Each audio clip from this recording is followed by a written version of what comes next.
You staged this voice! London was supposed to be calm tonight. Instead, Parliament nearly fell to a furious crowd that the police couldn't stop. Officers panicked, barricades collapsed, and the government watched authority slip through its fingers. And once that line broke, everything changed. When the first alerts came through the Metropolitan Police Command Center, nothing sounded unusual. A crowd approaching Parliament, chants echoing between the buildings of Whitehall, the kind of noise London had learned to live with. But the officers positioned at the perimeter sensed something else in the air, a heaviness that didn't belong.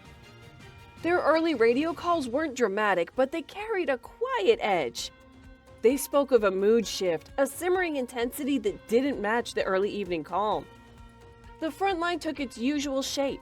Fluorescent jackets in the first row, tactical support units behind them, mounted officers pacing quietly along the edge.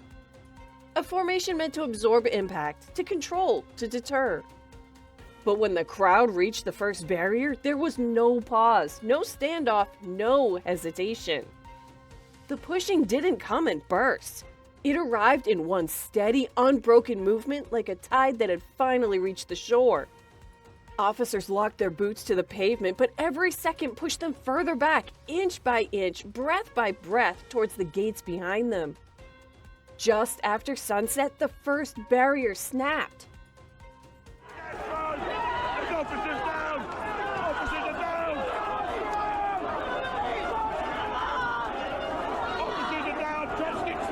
The sound cut through the crowd, a metallic scream that sent a ripple of shock through the line. Officers stumbled as the fence buckled. Protesters surged through the opening, swallowing the front line in seconds. For a brief moment, the air thinned. Police shouted commands, protesters surged forward, and the radios erupted in panic. "Line broken! They're through! We're losing the gate!" Backup was en route, but it didn't matter. The crowd didn't wait. They poured forward as if some unseen signal had been given, filling the gap with a momentum that no human wall could stop. Officers weren't retreating, they were being carried backward, swept toward the Parliament gates as the ground they'd been defending vanished beneath them. Witnesses described the moment with a quiet kind of horror. Here we go! They're coming now, guys! They're through! They are through! Batons swung through empty air. Shields were shoved aside like they were weightless.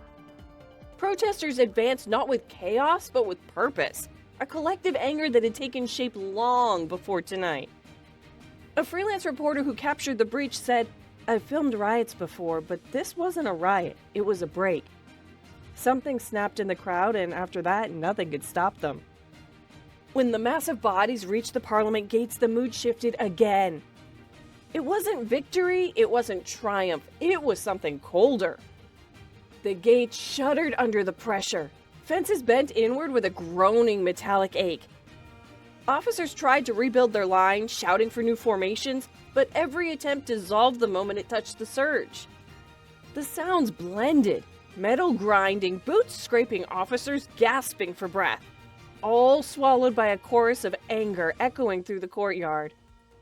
Inside Parliament, lights flickered as emergency protocols activated. Corridors that normally hummed with controlled order became tight, hurried passageways. Blinds were yanked shut, interior doors locked.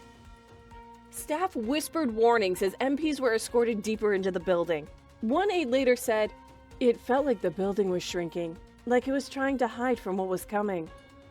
Outside, the scene slipped from disorder into something more primal. Helmets were knocked off, shields were torn from hands. Secondary lines formed and collapsed almost instantly. Officers tried to reason, tried to warn, tried to hold, but nothing slowed the advance. The protesters weren't moving as individuals. They moved like a single organism, driven by the same sense of betrayal.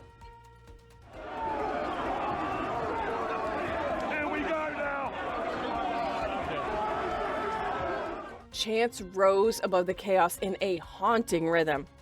"You didn't listen to us! You protect them, not us!" These weren't slogans anymore. They were confessions. The kind that come after years of being ignored after promises fade into dust. The kind spoken when people no longer fear consequences.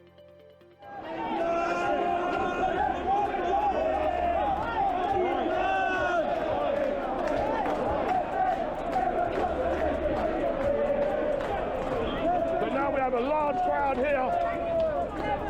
By the time reinforcements reached Parliament, the world had already seen everything. Live streams captured officers being pushed back, barricades fracturing, and crowds pressing against the gates of one of Britain's most protected buildings. Social media erupted before the government could even type a statement. Viral posts painted the same picture: a democracy exposed.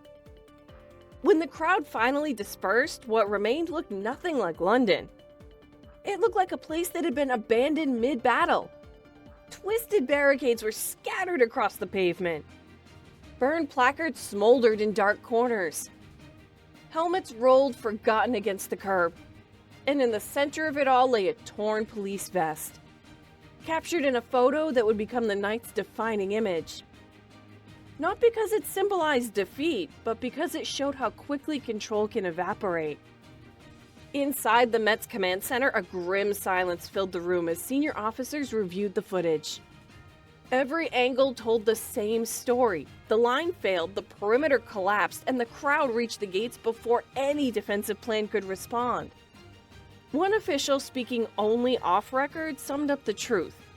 "We didn't lose control slowly. It left all at once." Government officials released statements, but the public brushed them aside. Words like isolated violence and contained incident didn't align with what millions had watched happen live.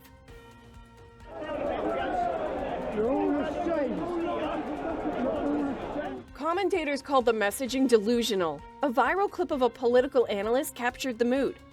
This wasn't extremist. This wasn't fringe. This was Britain's own citizens saying they've had enough. And Parliament wasn't ready for that. International news covered the breach with a tone Britain wasn't used to hearing. American anchors compared it to the Capitol breach. European journalists described it as a warning tremor beneath British democracy. Others were even more blunt. Britain's reputation for order had cracked. What unsettled officials the most was what came after the gates were reached. Protesters didn't run, they didn't panic, they regrouped. They stood in clusters, filming officers, staring them down, daring them to push forward. Authority wasn't feared anymore. It was challenged, and the police could feel it. Inside Parliament, MPs spoke in hushed voices about escalation risk, loss of public trust, and a shift in the national mood. But the deeper truth, the one they didn't want to say out loud, hung in the air like smoke.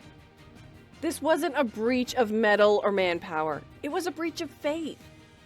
One veteran MP finally admitted it privately. You can replace barriers, you can increase patrols. But once people stop believing the system is theirs, the system breaks. And that's what kept officials awake that night. Not the breach, not the damage, but the realization of what the breach had revealed. So what do you think? Was this a one-off meltdown or the start of something bigger? Let us know your thoughts down below, and we'll see you again.